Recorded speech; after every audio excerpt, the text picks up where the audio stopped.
Story time about how I caught my grandma with my dad. So a little background information, I was 16 and it was the first day of 11th grade. Well, my friend wanted me to come to the mall with her after school that day. She was like, screw your grandma's birthday, just come to the mall with me. So the plan was I would sneak onto my best friend's bus after school and skip my grandma's birthday. By the way, my grandma was low-key a hoe. Like half of her kids won't even bring their husbands around her because after she got their numbers, she would end up sending nude pictures to them. Anyway, so the end of the day rolls around and I go to my locker to get my book bag when I'm called down to the office. So I go down to the office and my mom is there to pick me up because she said that we needed to do a few things before our grandma's party. Well, my grandma was at our house getting ready and my mom forgot her wallet at home, so when we went back home, I went to go put my book bag in the house. When I walk in and I see my grandma and dad on the couch, and I'm not even gonna say what they were doing, and my mom is walking past them like she didn't see anything. So after that, I called one of my aunts and asked if I could stay with her for a while, and now I'm a 32-year-old woman who can never go back to my new dentist after 2 visits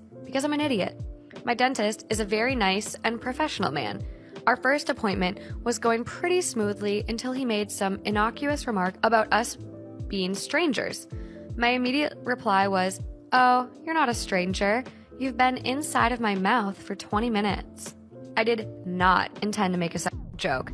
His face turned red, and he was clearly embarrassed, but continued on like a true professional, and we were probably both relieved when the appointment was over. I had my second dentist appointment today. I actually mentally prepared myself to be a model patient who didn't say anything weird. He had been working in my mouth for about 5 minutes when he started to seem really uncomfortable or something. His face was red, and he was breathing a little heavier. I was a bit concerned and also confused. Like, how could I have embarrassed him this time? I had hardly spoken. So he keeps working in there, and then I realize what the hell is happening. My dentist was wearing grape-flavored gloves. I had been absent-mindedly licking his fingers the whole time. Awkward. No. But why was he breathing heavier? I told my 36 female husband, 37 male, that we should get a divorce so he can marry his late wife's tombstone. I married my husband 10 years ago. Prior to our relationship, he had been married for 2 years to L, 22 female. Sadly, she passed away because of an ongoing health issue. I met my husband 5 years after her passing. At the beginning of our relationship, I had some issues with his romantic history. To put it bluntly, I was having trouble accepting my husband's past and that he did not stop loving his late wife, but was forced to do so. I went to therapy for a year to treat that, and I managed to overcome this issue.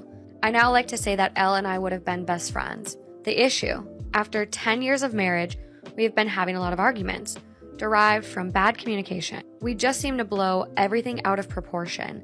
About 3 months ago, every time we have an argument, he takes the car and goes away for hours. When I asked where he went, he told me he, quote, went to see her, meaning Elle. Now, this is very weird from him because he, at best, visits Elle's grave 3 times a year.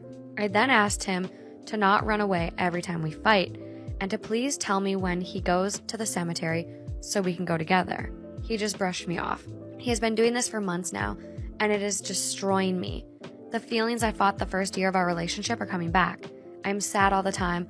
I cry at night, but my husband just keeps going away for hours. At this point, I think he is doing it out of spite more than anything else. Yesterday, I reached my limit. We fought over freaking trash. That's how petty our arguments are. He took the car at 4 p.m., returned at 11 p.m. I was waiting for him at the dining room. The convo went like this. Where were you? I visited her again. I've told you multiple times about how your actions hurt me, and you continue to do them. You can't stop me from going. Well, we can get a divorce. That way, you can marry Elle's tombstone, being that you care more about it than our marriage. I could see the shock in his face when I said that. I apologized immediately, but I think he did not hear me. I saw how he started crying. He has been locked in his office since yesterday, and he refuses to come out.